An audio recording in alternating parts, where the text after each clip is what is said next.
عدی بن ثابت نے بیان کیا، ان سے سعید بن جبیر نے، ان سے ابن عباس رضی اللہ عنہ نے کہ نبی کریم صلی اللہ علیہ وسلم عید کے دن نکلے، پس آپ نے عیدگاہ میں 2 رکعت نماز پڑھائی، نہ آپ نے اس سے پہلے کوئی نماز پڑھی اور نہ اس کے بعد۔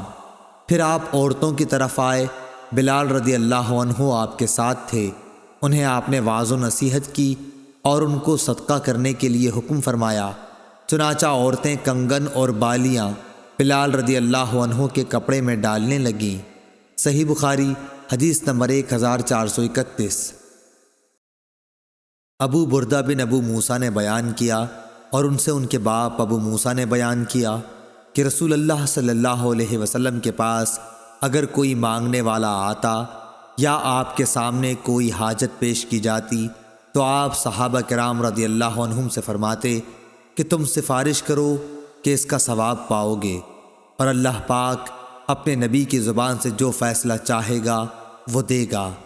صحیح بخاری حدیث نمبر 1432۔ عبدہ نے ہشام سے خبر دی، انہیں ان کی بیوی فاطمہ بنت منذر نے اور ان سے اسماء رضی اللہ عنہا نے بیان کیا کہ مجھ سے نبی کریم صلی اللہ علیہ وسلم نے فرمایا کہ خیرات کو مت روک ورنہ تیرا رزق بھی روک دیا جائے گا۔ ہم سے عثمان بن ابی شیبہ نے بیان کیا اور ان سے عبدہ نے یہی حدیث روایت کی کہ گننے نہ لگ جانا ورنہ پھر اللہ بھی تجھے گن گن کر ہی دے گا۔ صحیح بخاری حدیث نمبر 1433۔ ابن ابی ملیکہ نے خبر دی، انہیں عباد بن عبداللہ بن زبیر نے اسماء بنت ابی بکر رضی اللہ عنہا سے خبر دی کہ وہ نبی کریم صلی اللہ علیہ وسلم کے ہاں آئیں۔ آپ صلی اللہ علیہ وسلم نے فرمایا کہ مال لو، تھیلی میں بند کر کے نہ رکھنا ورنہ اللہ پاک بھی تمہارے لیے اپنے خزانے میں بندش لگا دے گا، جہاں تک ہو سکے لوگوں میں خیرات تقسیم کرتی رہ۔ صحیح بخاری حدیث نمبر 1434۔ جریر نے اعمش سے بیان کیا، ان سے ابو وائل نے، انہوں نے حذیفہ بن یمان رضی اللہ عنہ سے کہ عمر بن خطاب رضی اللہ عنہ نے فرمایا کہ فتنے سے متعلق رسول اللہ صلی اللہ علیہ وسلم کی حدیث آپ لوگوں میں کس کو یاد ہے؟ حذیفہ رضی اللہ عنہ نے بیان کیا کہ میں نے کہا میں اس طرح یاد رکھتا ہوں جس طرح نبی اکرم صلی اللہ علیہ وسلم نے اس کو بیان فرمایا تھا۔ اس پر حضرت عمر رضی اللہ عنہ نے فرمایا کہ تمہیں اس کے بیان پر جرت ہے؟ اچھا تو حضور صلی اللہ علیہ وسلم نے فتنوں کے بارے میں کیا فرمایا تھا؟ میں نے کہا کہ آپ نے فرمایا تھا انسان کی آزمائش فتنہ اس کے خاندان، اولاد اور پڑوسیوں میں ہوتی ہے، اور نماز، صدقہ اور اچھی باتوں کے لیے لوگوں کو حکم کرنا اور بری باتوں سے منع کرنا اس فتنے کا کفارہ بن جاتی ہیں۔ اعمش نے کہا ابو وائل کبھی یوں کہتے تھے، نماز اور صدقہ اور اچھی باتوں کا حکم دینا، بری بات سے روکنا، یہ اس فتنے کو مٹا دینے والے نیک کام ہیں۔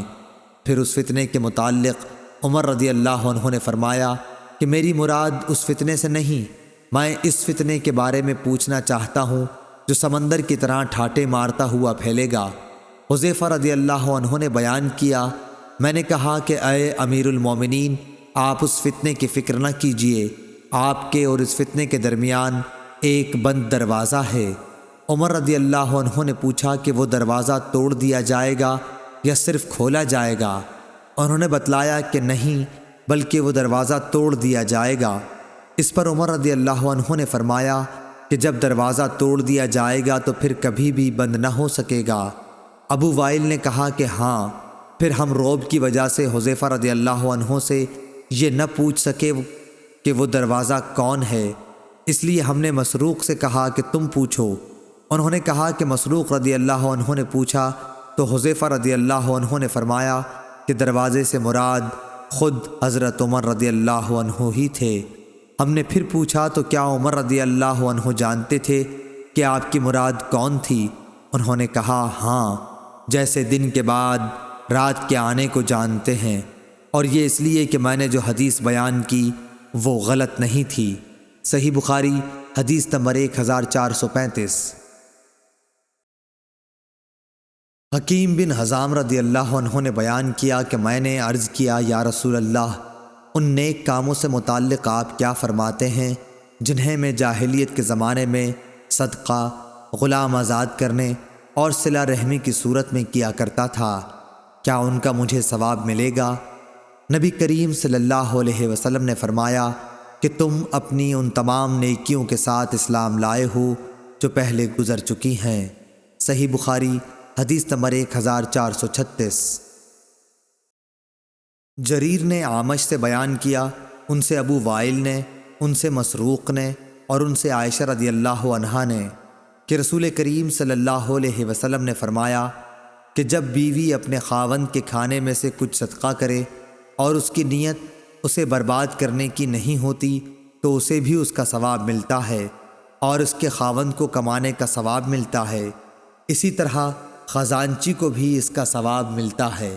صحیح بخاری حدیث نمبر 1437۔ ابو اسامہ نے بیان کیا، ان سے برید بن عبداللہ نے، ان سے ابو بردہ نے اور ان سے ابو موسیٰ رضی اللہ عنہ نے کہ نبی کریم صلی اللہ علیہ وسلم نے فرمایا، خازن مسلمان امانت دار جو کچھ بھی خرچ کرتا ہے، اور بعض دفعہ فرمایا وہ چیز پوری طرح دیتا ہے جس کا اسے سرمایے کے مالک کی طرف سے حکم دیا گیا، اور اس کا دل بھی اس سے خوش ہے، اور اسی کو دیا ہے جسے دینے کے لیے مالک نے کہا تھا، تو وہ دینے والا بھی صدقہ دینے والوں میں سے ایک ہے۔ صحیح بخاری حدیث نمبر 1438۔ منصور بن معمر اور اعمش دونوں نے بیان کیا، ان سے ابو وائل نے، ان سے مسروق نے اور ان سے عائشہ رضی اللہ عنہا نے نبی کریم صلی اللہ علیہ وسلم کے حوالے سے کہ جب کوئی عورت اپنے شوہر کے گھر کے مال سے صدقہ کرے۔ صحیح بخاری حدیث نمبر 1439۔